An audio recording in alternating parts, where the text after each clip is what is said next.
So out of left field today, Dotemu, the publisher of the recent Streets of Rage 4, one of my favorite games of 2020, announced that a new side-scrolling beat-em-up game in the Teenage Mutant Ninja Turtles universe was on the way. The game, Teenage Mutant Ninja Turtles Shredder's Revenge, is being developed by Tribute Games, who created the 2D side-scrolling homage to Metal Slug, Mercenary Kings, and was formed with several veteran members of the development team from 2007's Scott Pilgrim vs. the World, the game. I grew up a Blockbuster kid, and going to the video store almost every weekend was a treat. I can't tell you how many times I rented a TMNT, Streets of Rage, or Golden Axe game for the weekend knowing I was going to have a good time. I'm really excited if you couldn't tell. So what better way to celebrate than with a list? Here are 5 things we need in TMNT Shredder's Revenge.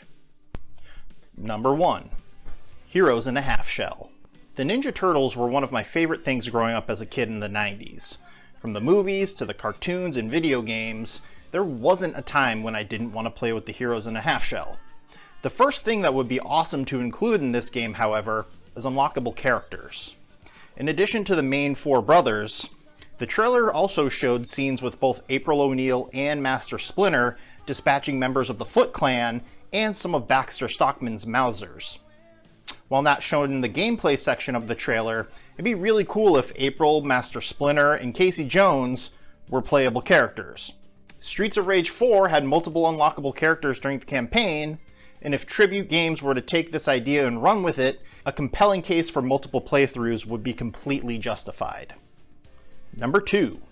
Combo Breaker. As gaming and technology evolved, so did the Turtles. From a basic skill set in the early games on the NES and arcade, teamwork boiled down to beating the same guy over the head without getting hit.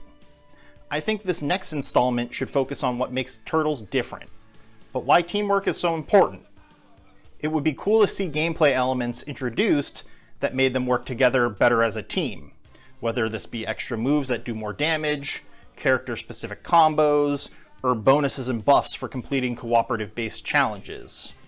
Making sure that each character's moves and skills are varied enough from one to another will extend replayability, and hopefully solidify a fanbase for a new series of games.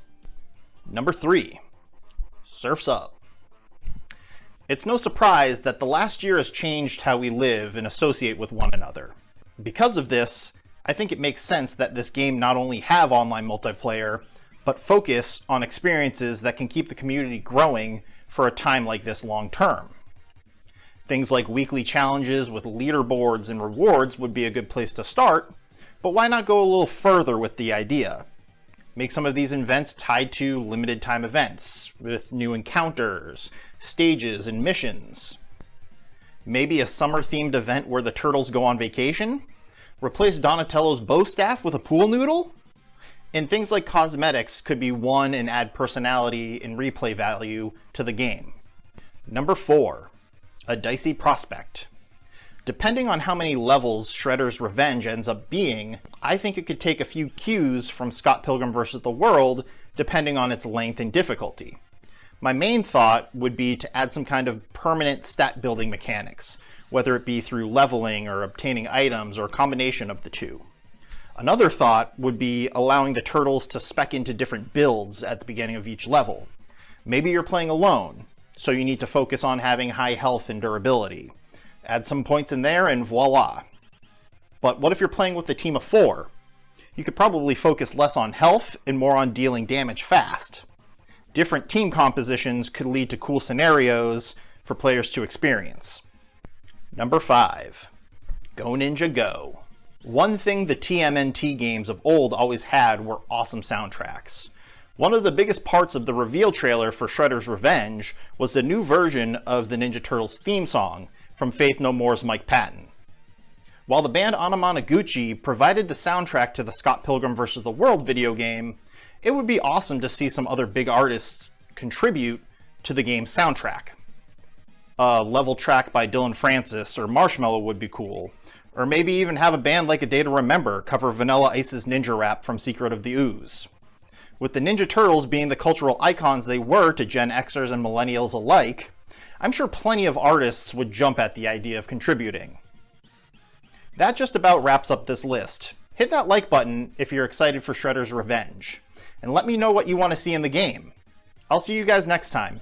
Thanks for watching.